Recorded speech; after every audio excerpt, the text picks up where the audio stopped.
दोस्तों, जरा सोचिए, आप सुबह आंख खुलते ही सबसे पहले क्या करते हैं? मोबाइल उठाते हैं। व्हाट्सएप पर ढेर सारे मैसेज, सोशल मीडिया पर नोटिफिकेशन और ईमेल में काम की लंबी लिस्ट।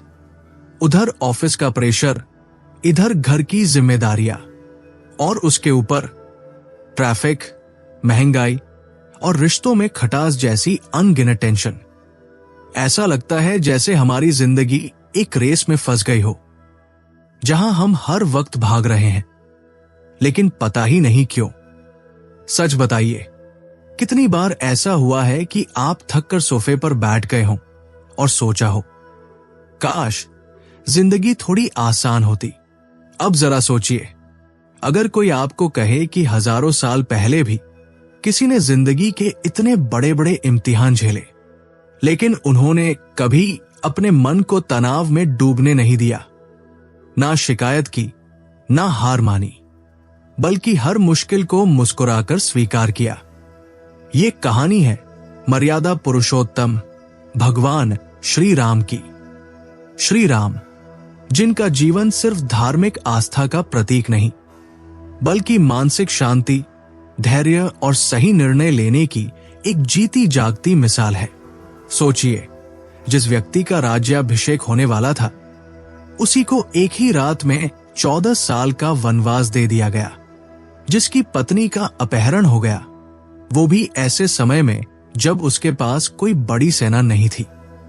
जिसे अपने परिवार से दूर जंगलों में रहकर जीवन बिताना पड़ा, लेकिन इन सब के बावजूद उनके चेहरे पर कभी शिकन नहीं आई, उनकी वाणी में कभी कटुता नहीं आई और उनके निर्णय हमेशा शांत और सोच समझ कर लिए गए।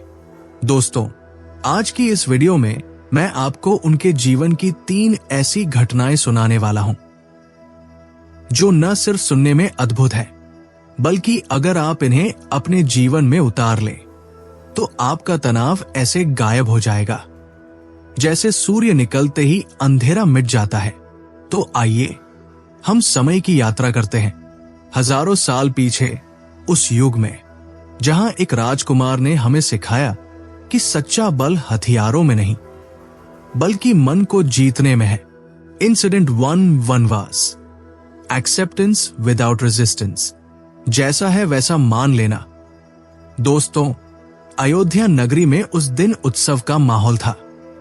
हर गली सजी हुई थी, लोग खुशी में नाच गा रहे थे, क्योंकि आखिरकार श्री राम का राज्याभिषेक होने जा रहा था। सोचिए, जिस बेटे को बचपन से ही धर्म, मर्यादा और आदर्शों की शिक्षा मिली हो, आज वो राज सिंहासन पर बैठने वाला था। लेकिन उसी समय महल के भीतर एक वचन ने सब कुछ बदल दिया।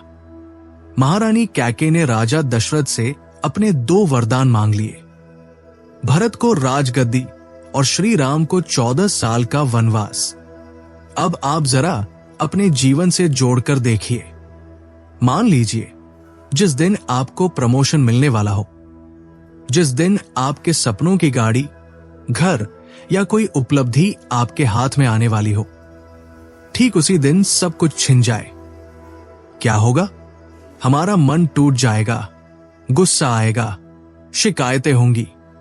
क्यों मेरे साथ? मैंने क्या गलत किया था? हम में से ज्यादातर लोग बगावत कर देते, दुख में डूब जाते या हालात को स्वीकार ही नहीं करते। लेकिन श्री राम ने क्या किया? उन्होंने मुस्कुराकर कहा, पिताजी का वचन ही मेरा धर्म है, ना विरोध ना सवाल। बस चुपचाप परिस्थितियों को स्वीकार कर लिया। क्यों? क्योंकि श्री राम जानते थे, अगर हम हर परिस्थिति से लड़ेंगे तो खुद को ही थका देंगे। परिस्थितियां हमेशा हमारे हाथ में नहीं होती, लेकिन हमारा मन हमेशा हमारे हाथ में होता है, और जब हम उसे स्वीकार कर लेते हैं तो बोझ हल्का हो जाता है, तनाव अपने आप पिघल जाता है। Lesson, acceptance is the first step to peace. तनाव तभी जन्म लेता है जब हम बार बार पूछते रहते हैं, क्यों मेरे साथ? लेकिन जैसे ही हम सोचते हैं, ठीक है, अब आगे क्या करना है, तो रास्ता साफ दिखने लगता है। यही श्री राम का पहला संदेश है। जीवन में सब कुछ हमारे मुताबिक नहीं होगा, लेकिन अगर हम परिस्थितियों को धैर्य से स्वीकार कर लें तो भीतर एक अद्भुत शांति मिलती है। इंसिडेंट 2, मां सीता का हरण। कंट्रोलिंग इमोशंस, गुस्से और भावनाओं को काबू में रखना। वनवास के बीच का समय था। जंगल की गहरी खामोशी, सीता माता और लक्ष्मण जी के साथ श्री राम का जीवन। एक साधारण जीवन, लेकिन शांति से भरा हुआ। फिर अचानक वो घटना हुई जिसने पूरे रामायण की दिशा बदल दी। लंकेश रावण ने माता सीता का हरण कर लिया। सोचिए, किसी भी इंसान के जीवन का सबसे बड़ा सदमा क्या हो सकता है? अपना सबसे प्रिय, अपना जीवन साथी अचानक छिन जाए। अब अगर हम होते तो क्या करते? गुस्से में बेकाबू होकर दौड़ पड़ते, हर किसी पर शक करते, बिना सोचे समझे लड़ाई छेड़ देते। और यही तो हमारी असली समस्या है। जब भी जीवन में संकट आता है, हमारा पहला जवाब होता है गुस्सा। लेकिन श्री राम ने क्या किया? उन्होंने गहरी सांस ली, अपने मन को पहले शांत किया, फिर समझदारी से सोचा, अभी सीता माता कहाँ होंगी? उन्हें कैसे ढूंढा जाए? उन्होंने हनुमान जी को दूत बनाकर संदेश भेजा, वानर सेना का सहयोग लिया और हर कदम सोच समझ कर उठाया। यही वजह थी कि उनकी रणनीति इतनी मजबूत बनी कि अंत में असंभव सा लगने वाला कार्य भी संभव हो गया।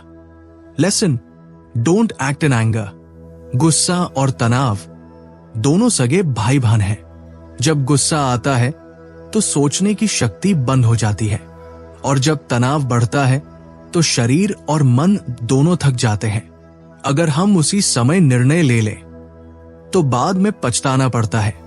राम हमें ये सिखाते हैं, जब जीवन में सबसे बड़ा तूफान आए तो पहले मन को शांत करो, फिर कदम उठाओ।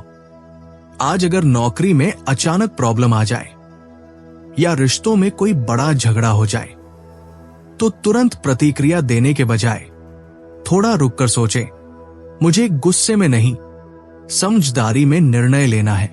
याद रखिए, गुस्से में लिए गए फैसले हमेशा दर्द लाते हैं, लेकिन शांति से लिया गया निर्णय जीवन में विजय दिलाता है। Incident 3, war with Ravan. Focus on the goal. अपने मकसद पर टिके रहना।